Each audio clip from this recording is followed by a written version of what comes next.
Hello, kind brothers and sisters. For those of you who are new here, my name is Andra, and in this videos we're exploring the code, structure, and philosophy of the Dreamspell Calendar, an advanced timekeeping system inspired by the Mayan calendar.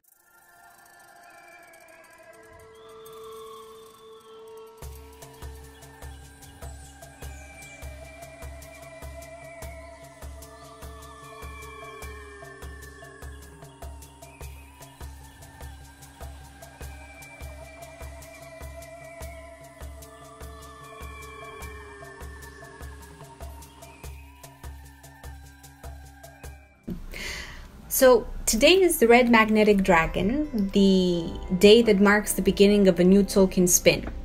If you're new to this, I recommend you to watch the video, The Structure of the Tzolkin, to understand what we're talking about. And not only is it the first day within the Tzolkin, but it also marks the beginning of a new Wavespell. Wavespells are a 13-day cycle within the Tzolkin that begins whenever we have the magnetic tone, and you can learn more about Wavespells through the video, The Structure of Wavespells. But basically, it means that the Red Dragon is going to be the theme music playing in the background over the next 13 days starting today, even if the energy of each day keeps changing. So this is how the Wavespell of the Red Dragon looks like, with 13 solar seals on the 13 positions of the lunar tones, starting with the Red Magnetic Dragon and ending with the Red Cosmic Skywalker. The Wavespell always begins and ends with the same color. And I've been asked a few times by people to do this, but I feel that now the time has come. Starting today, we'll be going together through the progression of Wavespells within the 260 days of the Tzolkin, so that means 20 Wavespells of 13 days each. I'll be making a video for the magnetic day of each Wavespell to help familiarize you with the solar seal that accompanies the magnetic tone. So that being said, let's talk about the Red Dragon. Its Mayan name is Emix. Red Dragon is the cosmic nurturer, the primordial divine mother. It's the source of all life in this universe, carrying the energy of new beginnings, a time of rebirth, which is why I've always felt this Wavespell as a reset of my whole being, the opening and the initiation towards something new. For example, both times I traveled to Mexico, I arrived there during the Red Dragon Wavespell, and both my travels to Mexico were quite initiating on very many different levels. And Red Dragon is the womb of our Divine Mother, the place inside which all life begins. It's the nurturance and the support of the universe that is exactly like an amazing mother, always listening to our wishes and desires. It wants to give us everything we need in order to grow. The problem we experience when it comes to our relationship with the universe is that we don't really understand that we are the only ones responsible for our life's experiences. How can it be that I ask for unconditional love and I get heartbreak and people breaking my trust? How can it be that I ask for abundance and I keep feeling stuck in a lack of abundance? The thing that people don't really explain to us when we're children is that life is our creation. Whatever we experience in life is only the fulfillment of our thoughts and desires. What makes this difficult to understand is the fact that it's not only our conscious thoughts that shape our reality, but also our unconscious thoughts. Meaning that if as a child, I was taught that giving is better than receiving, that I'm unworthy of love if I don't do what other people want me to do, that the only person I can trust and rely on is myself. This is the energy that I'm going to be putting out there. So I can consciously ask for a good relationship, to surround myself with people whom I can trust, to be able to taste the infinite abundance of the universe. But if my background programs are saying that How can I have a good relationship, abundance, and friends if I am unworthy? How can I enjoy receiving the abundance of this world when I have been taught that giving is better than receiving? How can I build healthy relationships if I know that I cannot trust anyone except myself? Well, despite what I might be consciously asking for, this is actually the reality I'm going to create for myself.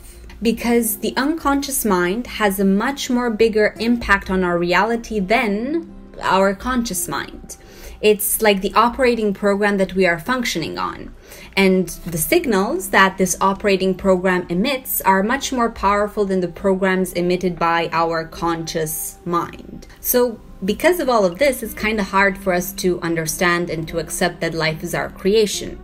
This is why I see the red dragon as the initiation into understanding what are we really asking from the universe. If life seems to go against our wishes, red dragon invites us to look at why that is. What are those unconscious programs, beliefs, desires, and patterns that are standing in the way of us creating the reality that we wish for ourselves? The universe is not our enemy. It's not some cruel entity that is having a blast by looking at us struggle. The universe is actually all the times listening to us. It's picking up on everything within our energy field, especially within our operating program. So the red dragon invites us to heal our relationship with the universe, with the world around us, and to start clearing our energy field from all of these distorted thoughts, beliefs, emotions, and patterns that are distorting our life experience. And it invites us to trust that our needs will be provided for, to trust in the universe's ability to fulfill our soul. Because of the fact that the universe can sometimes feel like the enemy when we don't understand its mechanisms, many people end up not trusting the world around them or themselves. In this situation, we simply can no longer trust that the universe will provide us with what we need. But this is exactly what the red dragon invites us to heal. And when we start trusting once again, that's when we become able to make choices moment by moment without having any guarantees, but trusting our inner guidance. And when we trust ourselves and the universe, we are surrendering to the will of our higher self, and we let go of our ego's desire to control the outcome of our life. Also, red dragon is about self-nurturing and self-nourishment. If the world is our creation, receiving nurturance from the universe also means receiving nurturance from ourselves. One of the things that the red dragon struggles with is the ability to take care of its own needs. The thing that happens for the red dragon is that because it's an energy that is super sensitive and receptive, and it can basically feel the needs of others, and it's also a very nurturing energy that loves taking care of others and fulfilling their needs. So what happens in one of its shadow aspects, the red dragon becomes the mother of the wounded, taking care of everybody's needs except her own. And the red dragon teaches us that if you want to nurture others, you need to nurture yourself first. One cannot pour from its own cup if the cup is empty.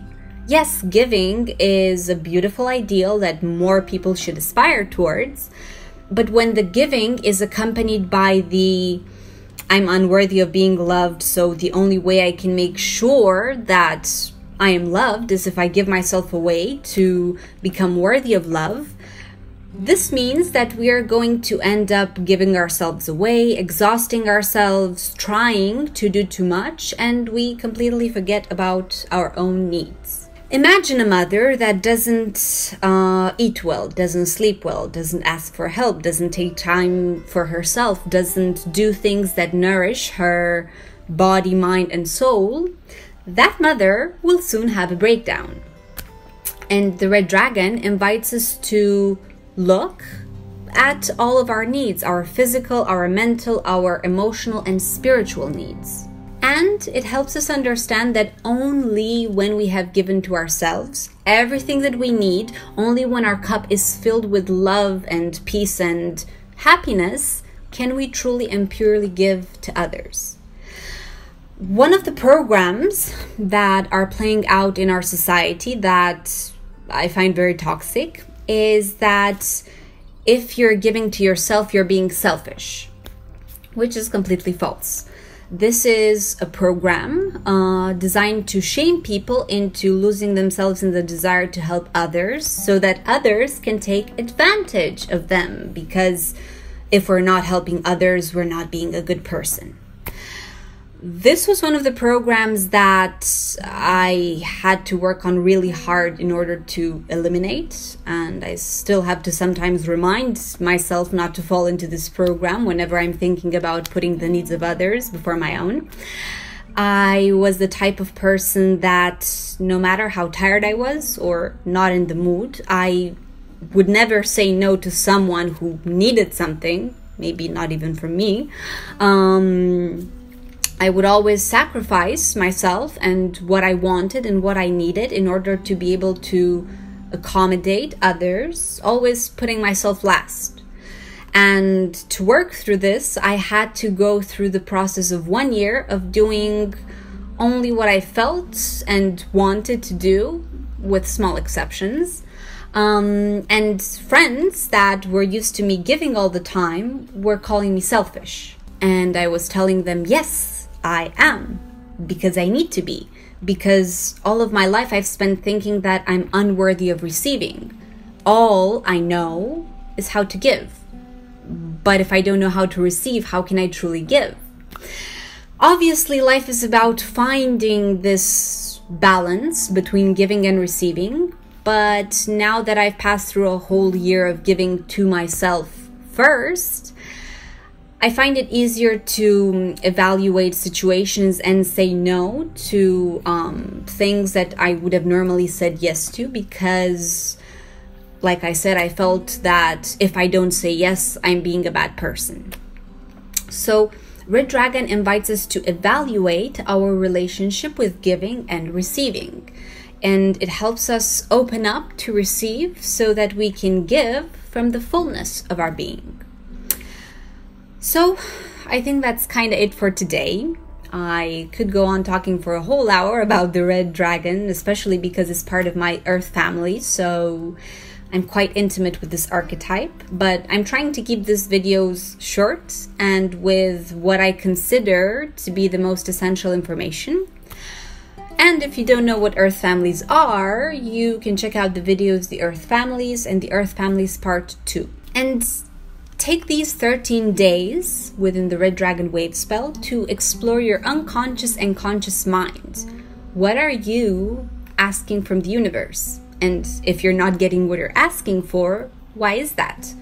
What are the unconscious thoughts, emotions, beliefs, patterns, and desires that are standing in your way? Do you trust the universe and the world around you? And if you don't, why not? Are you nurturing yourself, or are you too busy nurturing others? And if you're nurturing others, are you doing so because you unconsciously want something in return, even if it's just being seen as a good and caring person? What is your relationship with giving and receiving?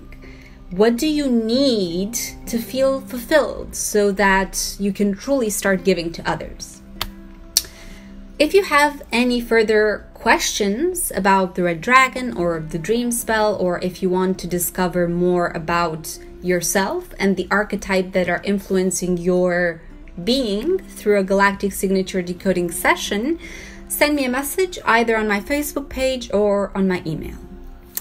I will see you on the next magnetic tone on the White Magnetic Wizard. Until then, wishing you a nurturing Wavespell. In Lak'Ech.